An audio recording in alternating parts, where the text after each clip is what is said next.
What's up guys, this is Kyle from Vapor Hut, driven by you, fueled by vapor, and today I'm going to be doing a review of the Goblin Mini by Youde. This is the world's shortest RTA, and it's definitely not for beginners. The build deck in here is as tight as it could be, but for a low profile tank that you can build on, this thing is pretty awesome. So let's dive into the close-up. I'll show you all the parts of this thing, and I'll even do a little build on it so you guys see how it's done.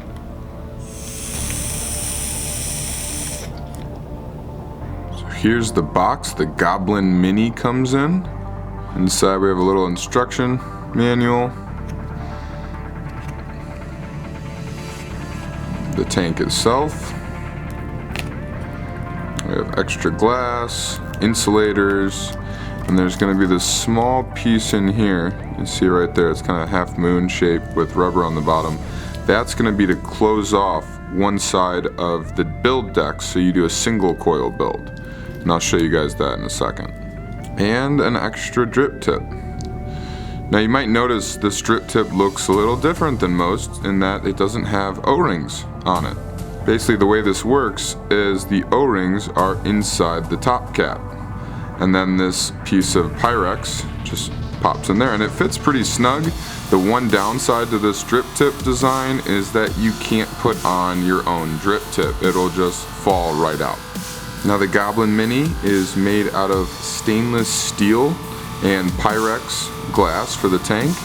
We have the airflow here on the bottom, and it uses what's called a clock style airflow control. So basically you just turn this little notch and it closes off your airflow on the bottom there. It is an adjustable pin, and this tiny little screw is where we're going to fill the tank. One of my biggest complaints about the Goblin Mini is how small this hole is. And I'll show you when we pull out this screw, it is small. If you have a glass stripper, it is not gonna fit in there. Even if you press it up to the hole, it ends up just pooling. So you're gonna have to put any of your juices into like a unicorn bottle or some kind of plastic bottle so the nozzle fits in there. Let's go ahead and take her apart. So we have one gasket here on the top and another gasket here on the bottom. And here is our little build deck. And there are 4 post holes. So doing a dual coil is pretty easy. As you can see, the airflow is coming from the bottom. Now if we take that little piece that you can find in that baggie, what you do is pop that right onto one side of the build deck. So those little rubber pieces block the juice channels, and then the center rubber piece blocks the airflow. And there you go. So now I can do a single coil just on this side.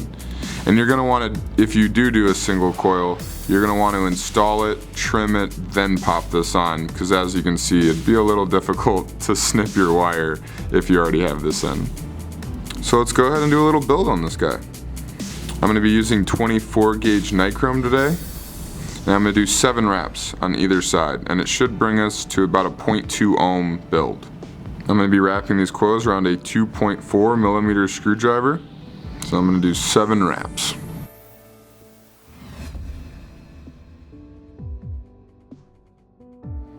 So you're going to do that twice, so you have 2 24 gauge 7 wrap coils. I'm going to go ahead and loosen our screws on the deck. And I've found on this build deck, because the positive posts are higher than the negative, make sure your lead that's on the bottom, so like this one here on the left, is on the negative.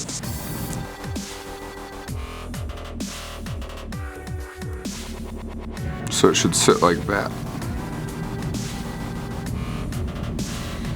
And you're going to want to make sure you get this coil as close as you can to the deck before you tighten down those posts. Go ahead and trim these leads.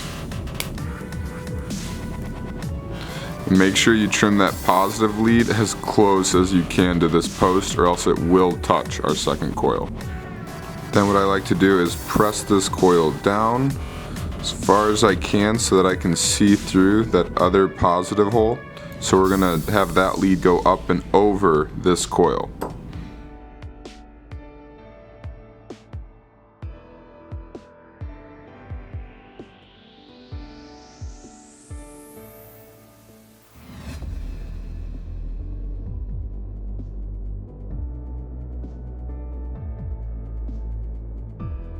Okay, then we're going to go in there and snip those two wires. And then what we're going to want to do is pull that first coil back up.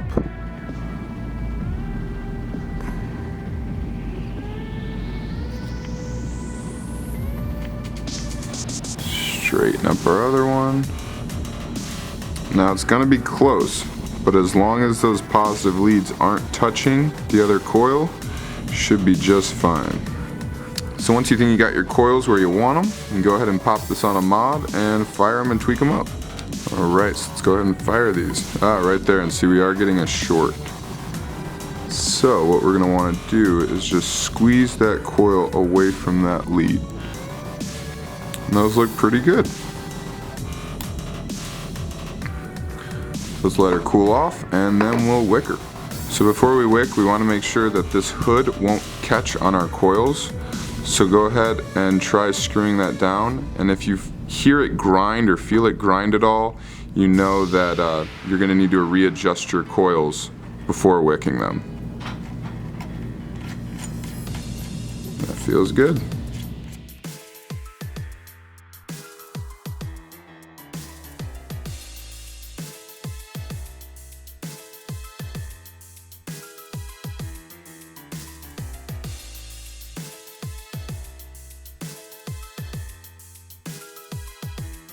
Now we're going to want to trim our cotton as close as we can to the build deck.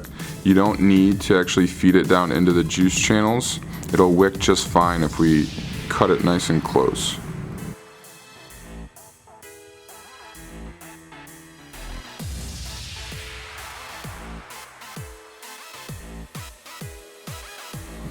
And if your top cap doesn't want to fit, go ahead and trim some more.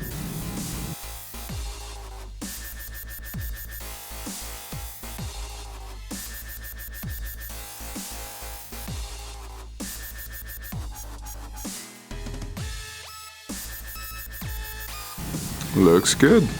So this build is coming in right at 0.25 ohms. I'm going to be using some Vapor Hut Pink Starburst, and what we want to do is just saturate this cotton before we install the rest of the tank. What we want to do is fire it first, make sure there's no shorts and it's not touching the edge.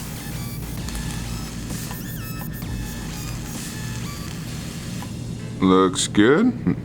Now we can go ahead and put the tank on.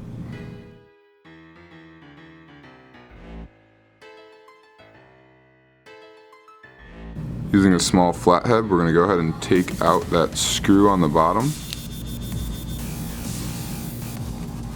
Like I said, that's a small hole, so you're going to need something like a plastic bottle in order to fill this.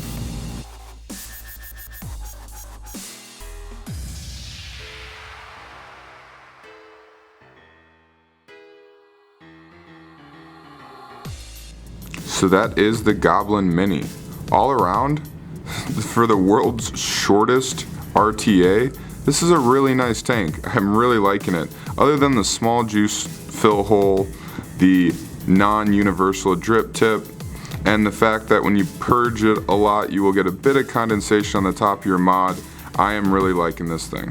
It's got really good flavor, the juice channels are huge, and the airflow is great.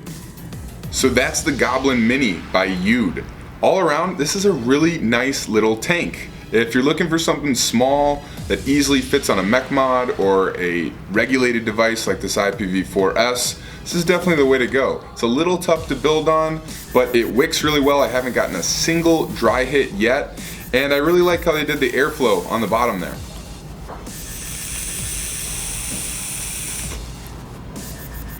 Well, this has been Kyle from Vapor Hut, driven by you, fueled by Vapor. Have a great day, guys.